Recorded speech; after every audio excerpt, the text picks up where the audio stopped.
I don't know about you, but I often feel like when we look at the news or really anything in life today, there is a whirlwind, a constant motion happening.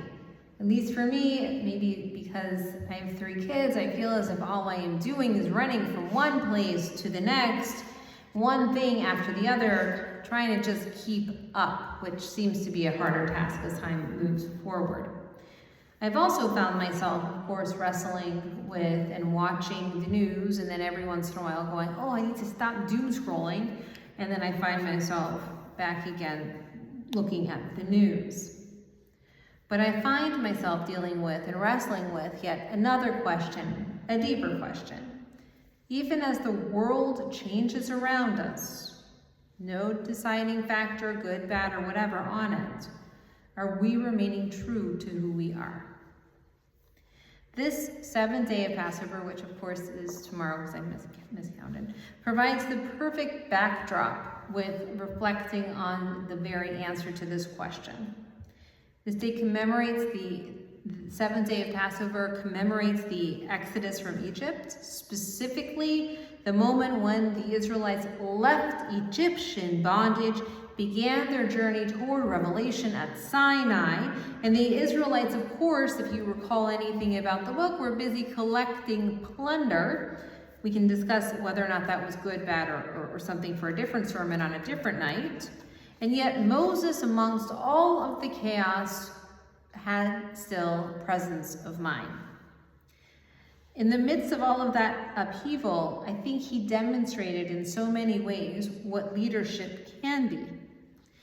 In that he honored previous commitments. He didn't abandon them because circumstances became difficult. When looking closely at Exodus 13:19, we see a profound moment in our history. And Moses took the bones of Joseph with him, for he had surely sworn the children of Israel, saying, God will surely remember you, and ye shall carry my bones away with you. In the midst of this great upheaval, the Exodus from Egypt, when people are all the time bothering Moses, he remembers an obligation from a generation, or actually multiple generations from before. Joseph on his deathbed had made the Israelites swear on oath that when God would remember, they would carry his bones out of Egypt. Genesis 50, verse 25. Think about that for a moment. Egyptian armies in pursuit. There's been the death of the firstborn of all of the Egyptians, so you know they're not happy. People are absolutely terrified, attempting to collect whatever possessions they could in haste.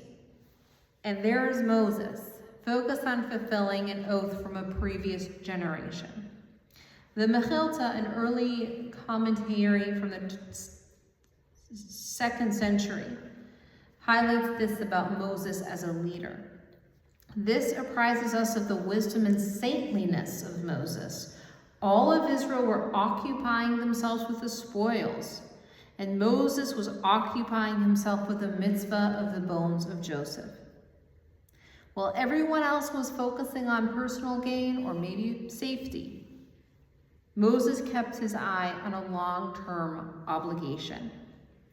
The Sforno, Italian medieval commentator, emphasizes this point when he said, any obligation undertaken communally must be honored by the leader of that community when the time and opportunity presents itself to discharge that obligation.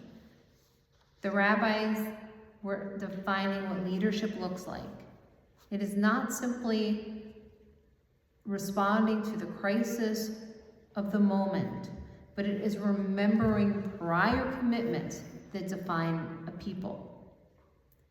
Now you may be wondering, like I was, how on God's green earth Moses not only bring the bones, but remember where they were after so many generations.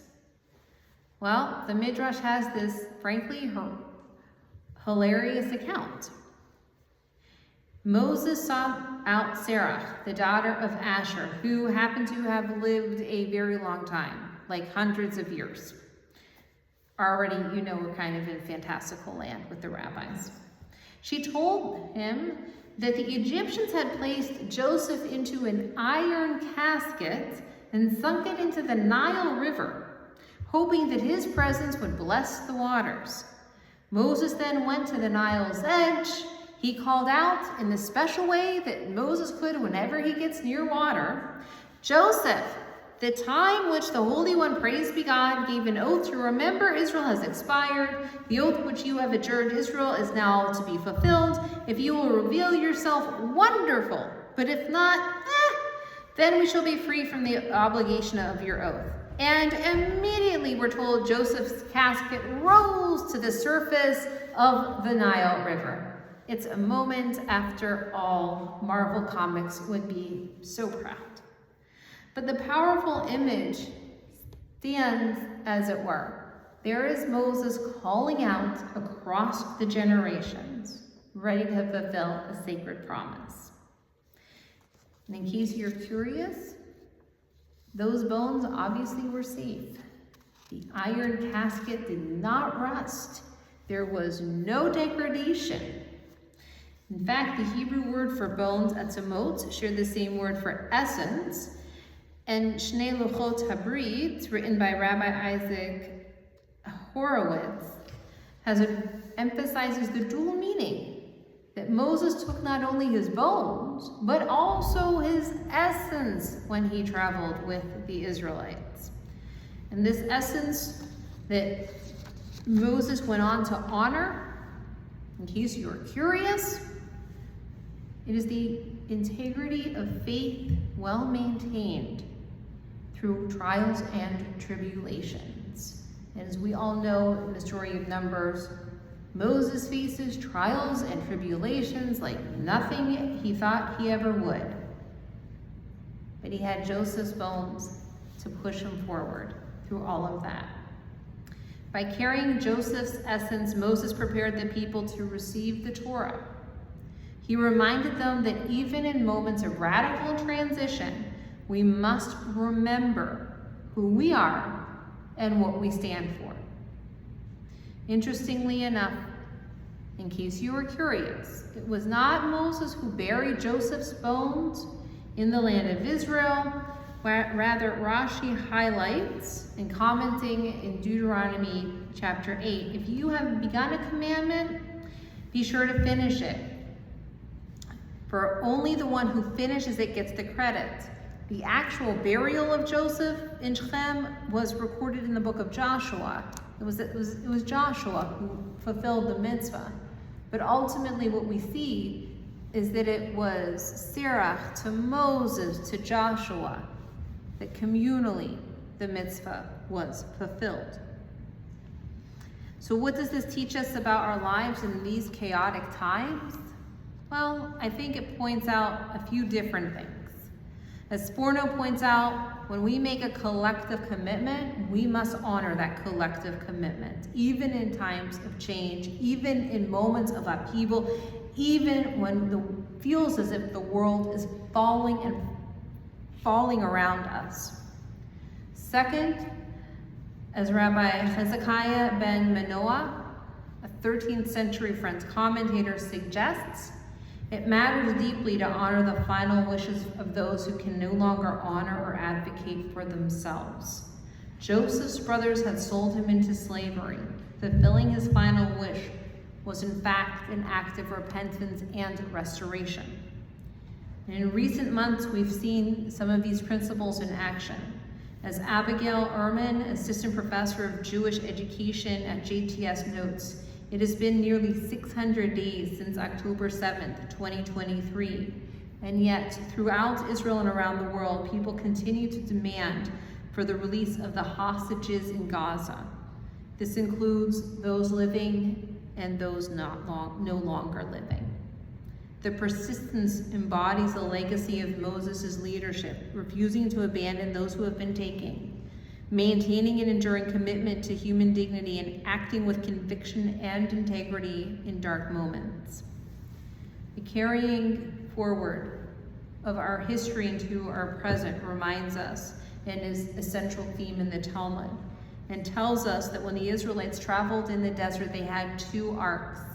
We're frequently told that it's the complete ark with the complete 10 commandments, and the second ark had the broken commandments that Moses shattered when he descended from Mount Sinai. But there's a Talmudic story that says that really the second ark contained the bones of Joseph, that our vision for the future carried both hope and a recollection of the past. In our own lives, we too must carry both arcs. We must remember where we've came from while also moving forward to where we are going. We must honor the obligations of those who came before us while creating possibilities for those to follow.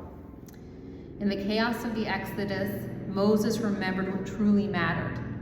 He didn't abandon his commitments when things got difficult. He didn't forget his obligations when distractions abounded. And so I ask of us today, in the midst of our chaotic times, what obligations are we remembering and honoring? What promises are we keeping? What essence are we carrying forward? The markets will rise and fall. The news cycle will bring its daily dose of crisis. But like Moses at the edge of the sea, we have the capacity to remember who we are and what matters most, to carry both the pain and promise, the memory and the vision as we make our way toward redemption. May we, like Moses, have the wisdom to remember our obligations, the courage to fulfill them, and the faith to know that even when we cannot complete the work ourselves, our efforts connect us to generations past and generations yet to come. Shabbat Shalom.